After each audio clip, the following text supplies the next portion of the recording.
Selamat berjumpa kelas 3 dalam pelajaran agama Katolik dan Budi Pekerti. Kita awali dengan doa dalam nama Bapa dan Putra dan Roh Kudus. Amin. Terima kasih ya Bapa, Engkau telah mempersatukan kami dalam pelajaran ini. Semoga aku akan belajar dengan baik. Demi Kristus Tuhan pengantara kami. Amin. Dalam nama Bapa dan Putra dan Roh Kudus. Amin. Hari ini kita akan membicarakan tentang Yakub.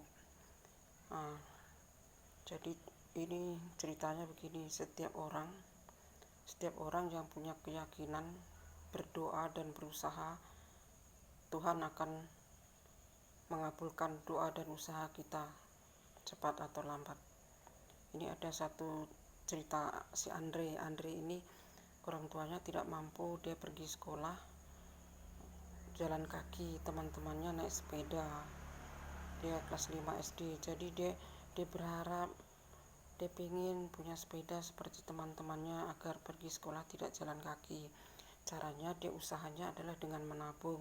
Uang jajannya ditabung dengan harapan nanti ketika dia mau naik kelas, dia sudah bisa membeli sepeda sendiri.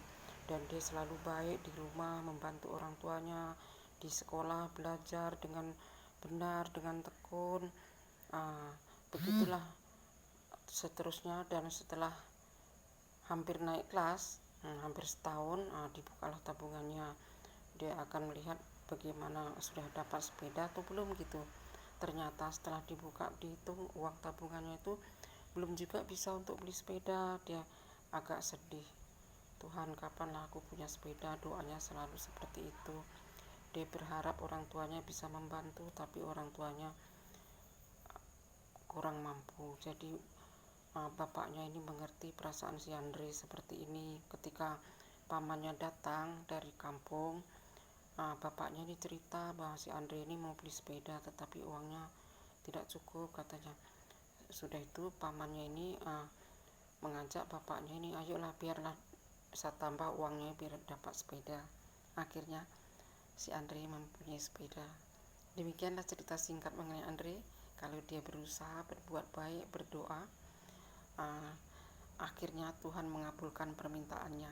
Demikian juga lah kalau kita ini ada niat, ada keyakinan, apa yang kita minta Tuhan akan mendengarkan. Itulah pelajaran yang kita ambil. Kemudian kita cerita tentang Yakub. Yakub juga demikian.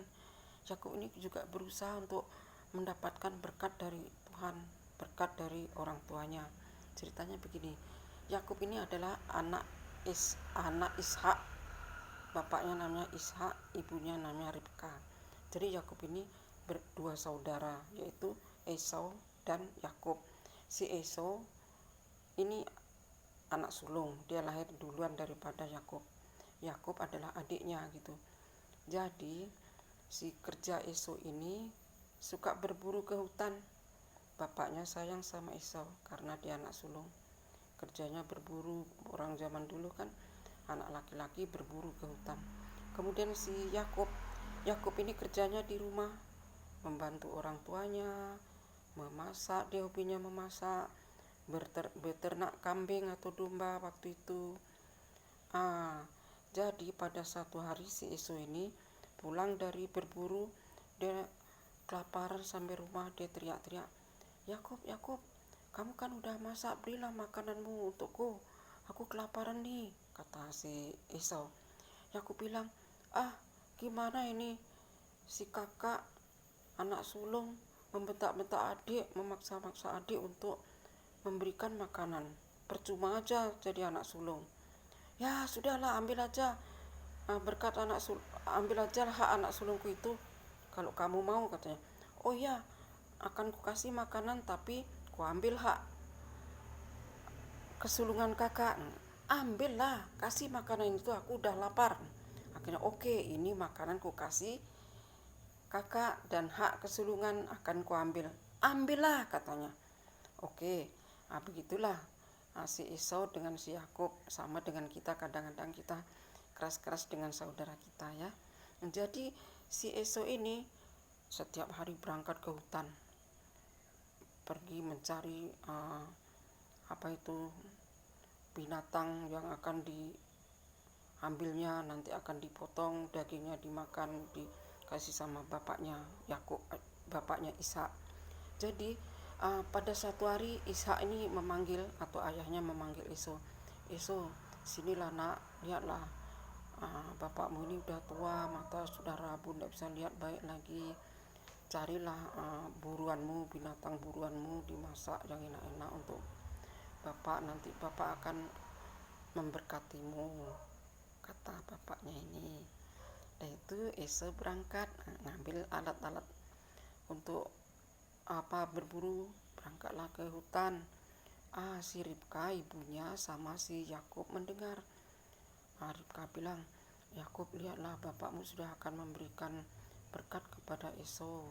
Coba kamu ambil kambing yang gemuk, yang muda, dipotong, biar kita masak, kita kasih bapak tuh supaya kamu dapat berkat dari bapak, katanya. Sudah itu si Yakub ini mau, disiapkanlah, carikan kambing yang gemuk, dipotong dan dimasak. Dibilang sama bapaknya, Pak, ini masakan, ini Esau, masakan sudah siap, berilah berkatku. Loh, kok cepat sekali nak? Iya, ini sudah siap, kami masak. Sudah itu, suaranya kok suara Yakub. Coba datang sini nak, ku cium suaramu kok bukan suara Esau, katanya. Udah diraba, bajunya baju Esau, dicium, baunya keringat Esau. Bapak nih kalau suara Yakub, tapi keringatnya keringat Esau ini. Ya udahlah, bapak kasih berkat kepada kamu. Jadi berkat ini nanti semua tanah yang subur, tanah yang gemuk, semua bangsa-bangsa akan patuh kepada kamu, akan tunduk kepada kamu. Itulah berkat yang kuberikan kepadamu. Akhirnya setelah diberkati, si Yakub pergi. Sudah Yakub ini pergi, datanglah si Esau. Pak, ini Esau datang pak, berkatilah lagi pak, masakan udah siap. Tadi kamu kan sudah datang, berkat sudah saya kasih tadi sama kamu, kok kamu datang lagi? Belum pak, ini baru aku datang. Iya, tadi aku ragu, bapak ragu, suaranya suara Yakub, tapi bau keringatnya keringat kamu. Ya sudah bapak kasih samamu tadi, berkatnya sudah tidak ada lagi. Aduh pak, tadi sudah direbut lagi sama si Yakub berkat anak sulungku pak. Apakah tidak ada berkat lagi toh pak? Kasihlah pak berkat yang lain. Tidak bisa, berkat itu sudah saya kasih tadi. Jadi bunyi berkat itu bahwa semua orang harus tunduk kepada kamu, katanya. Tapi ternyata berarti kamu harus tunduk pada adik-adikmu, dan pada satu hari kamu akan mengerti ini, katanya, kata bapaknya. Jadi kesimpulannya pelajaran hari ini, kalau kamu ingin mempelajari tentang cerita Yakub ini, ada di Kejadian 27 ayat 1 sampai 40. Boleh kamu baca dalam buku siswa. Jadi kesimpulan pelajaran hari ini, siapapun yang mau berusaha, mau berdoa dengan baik, dengan tulus, Tuhan akan mendengarkan. Bagaimana kita berusaha seperti si Andre juga berusaha keras dan berdoa. Kemudian si Yakub juga berusaha, tidak segampang itu dia merebut hak anak sulung dan berkat anak sulung. Akhirnya Tuhan mengabulkannya. Oke, demikianlah pelajaran hari ini. Kita tutup dengan doa dalam nama Bapa dan Putra dan Roh Kudus. Amin. Terima kasih ya Bapa, kami sudah belajar tentang cerita Andre dan Yakub. Berkatilah kami agar selalu dapat berusaha untuk memperoleh berkat-Mu. Demi Kristus Tuhan pengantara kami. Amin. Dalam nama Bapa dan Putra dan Roh Kudus. Amin. Ada tugas ini. Tugasnya, tulislah usaha Andre untuk mendapatkan sepeda. Kemudian tulislah usaha Yakub untuk mendapatkan berkat dari hak anak sulung. Terima kasih.